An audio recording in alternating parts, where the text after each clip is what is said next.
Seorang individu daripada sebuah badan NGO meluahkan rasa kesal dengan kejadian yang menimpa sebuah keluarga yang menetap di Kampung Kuncai di Ipoh Timur Perak yang didakwa tidak mempunyai rumah dan terpaksa menumpang tinggal di sebuah lot kedai yang usang.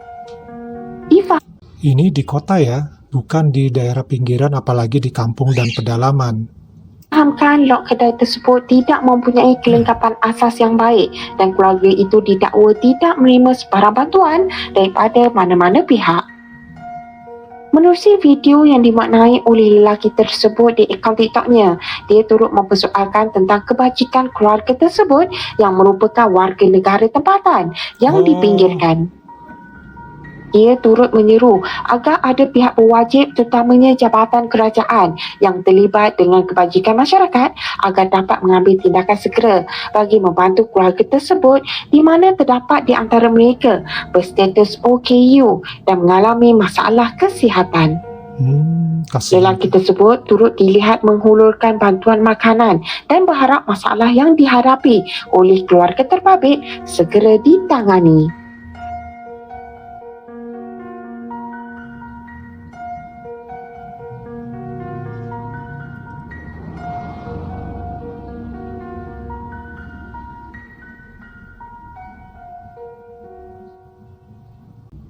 Salam rakan-rakan sekalian, saya Khalil Mugilan dari Tambun Ipoh Action Team.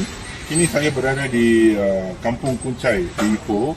Hari ini saya telah melawat beberapa keluarga di sini dan beberapa keluarga yang ber-OKU dan saya pun telah mengulurkan beberapa bantuan yang saya bolehlah. Tetapi apabila saya sampai sini, saya pun memang terkejutlah di mana di bandar Ipoh satu ibu negeri terdapat satu kampung di Bandar Ipoh, Ibu Negeri.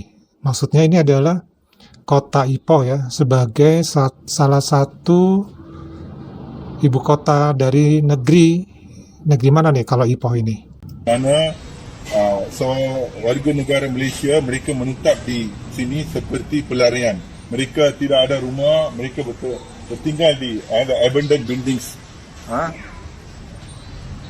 Abandoned building, tidak ada apa-apa bantuan dari OIB atau Adun di sini dan mana-mana pihak jabatan ke apa ke. Saya rasa OIB ahli parlimen di sini, saya rasa Ipoh Timur dan Dun Tebing Tinggi. Saya rasa Adun semua, OIB semua harus bermalu lah sebab di tempat masing-masing masih di 2024 kita boleh lihat seorang warga negara Malaysia mereka menetap atau mereka berhidup seperti pelarian.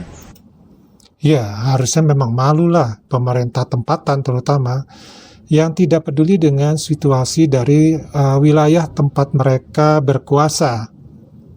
Walaupun mereka ada IC, mereka tak dapat satu tempat tinggal. Ada ini IC. Tanggungjawab seorang OIB atau Adun dan ahli parlimen. Punya KTP dong.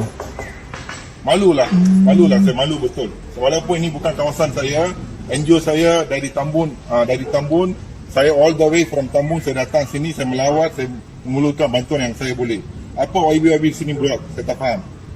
Tolonglah OIB di sini turun padang, lihat. OIB lah வந்திருக்காங்களா தெரியும் உதவி கொடுத்துருக்காங்களா எங்கெங்கெல்லாம் உதவி கேட்டிருக்கீங்க kebajikan ஒன்றும் இல்லை ஒண்ணுமே இல்லை அப்பா pun tak ada, apa bantuan pun tak ada. Hello brother, OIB, ini Ipoh tau. Ini bukan kawasan hulu atau pedalaman. Dalam satu bandar pun kita dapat masalah macam ni. Betapa dengan kawasan-kawasan dalaman. Silalah ambil tindakan. Turun padang, look for the people and see what are the welfare we can do for the people. Okay? Assalamualaikum warahmatullahi wabarakatuh. Video ini menceritakan tentang satu keluarga yang mempunyai MyCard. MyCard ini seperti KTP kalau di Indonesia ya. Artinya adalah kartu resmi bahwa dia adalah penduduk Malaysia. Nah, kalau dia sudah ada punya kartu resmi seperti ini, maka dia berhak untuk mendapatkan fasilitas-fasilitas yang diberikan negara untuk penduduknya, termasuk bantuan-bantuan bagi warga yang tidak mampu. Tapi pada faktanya, kenyataannya adalah justru mereka saat ini tidak ada satupun bantuan yang didapatkan selama ini. Nah, inilah yang membuat ya abang kita ini yang keturunan dari India ini merasa sangat malu ya bahwa kejadian ini bisa terjadi di Malaysia, terutama ini terjadi di kota besar yaitu kota Ipoh. Jadi bukan di pedalaman ya. Ya kalau di pedalaman kita masih maklum kalau tidak terjangkau ya, tapi ini kan enggak. Di wilayah yang memang masih sangat terjangkau oleh orang-orang yang ada di pemerintahan. Nah, apakah mereka nggak punya semacam ini ya, ketua lingkungan yang bisa mengawasi warganya untuk beberapa kepala keluarga? Jadi kalau misalkan ada kepala lingkungan seperti yang ada di Indonesia, tentu maaf ya, mereka ini akan terdeteksi dengan mudah sekali ya. Kan mereka punya yang namanya MyCard ya atau KTP, itu sangat mudah terdeteksi. Kecuali kalau warga tersebut ya itu bukan warga dari wilayah tersebut, apalagi tidak mempunyai MyCard. Otomatis itu tidak menjadi tanggung jawab penuh dari petugas-petugas di wilayah tersebut. Tapi tetap saja mereka tercatat sebagai orang warga Malaysia. Nah, kenapa hal ini bisa terjadi? Bahkan kalau kita perhatikan di sini, mereka itu sangat memerlukan bantuan. Mereka tidak mempunyai rumah. Kemudian ada anggota keluarga, ini yang maaf ngomong dalam kondisi yang tidak normal ya. Dah, gimana ya kalau dibilang? Untuk makan sarapan pagi aja mereka susah. Apalagi kalau misalkan harus makan siang, makan malam. Bisa dibayangkan ya bagaimana kehidupan mereka ini yang notabene seharusnya menjadi tanggung jawab dari pemerintah Malaysia untuk membantu mereka ini, karena identitas mereka kan sudah sangat jelas ya, mempunyai KTP ya, itu dalam bahasa Indonesianya KTP ya. Nah, kenyataan ini jelas ya memukul perasaan dari orang India ini. Kenapa bisa terjadi di perkotaan seperti Ipoh? Nah, tentu saja ini ada masalah-masalah yang terkait, mungkin antara lain adanya birokrasi yang rumit, ya, sehingga tidak mudah orang awam untuk bisa mengakses dengan mudah layanan sosial yang diberikan oleh kerajaan. Ya, nah kemudian adanya juga kelemahan dalam pengawasan di mana orang-orang kerajaan atau pemerintahan dari Malaysia sendiri tidak melakukan semacam turun ke lapangan ya untuk melihat langsung warganya. Lalu adanya mungkin jenis-jenis bantuan itu memiliki syarat-syarat atau kriteria yang sulit untuk terpenuhi oleh keluarga yang memang tidak mampu seperti ini. Jadi mungkin mereka tidak termasuk golongan ya dari syarat-syarat untuk mendapatkan bantuan sosial. Nah, ini jelas saja menimbulkan ketimpangan secara ekonomi di mana ya untuk orang-orang kaya itu mereka akan mendapatkan kekayaan yang berlebih, sementara ada orang-orang yang memang tidak kaya ataupun miskin. Ini adalah masalah pemerataan, di mana sudah terlihat jelas di sini bahwa kekayaan terkonsentrasi hanya pada golongan tertentu, sementara masih banyak masyarakat umum yang tidak mendapat kenikmatan dari hidup yang layak. Tidak perlu kaya, hidup yang layak pun belum didapatkan. Kemudian adanya pembangunan yang tidak seimbang, di mana pembangunan itu lebih berat di kawasan perkotaan.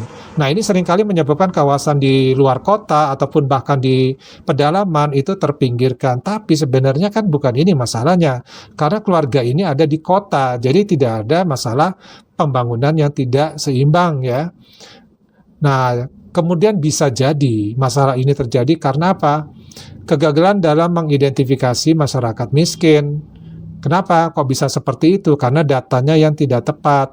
Karena apa? Karena tidak ada ya, atau mungkin kurang dari orang-orang pemerintahan ini yang turun ke masyarakat, turun ke lapangan untuk langsung ya meninjau daerahnya masing-masing.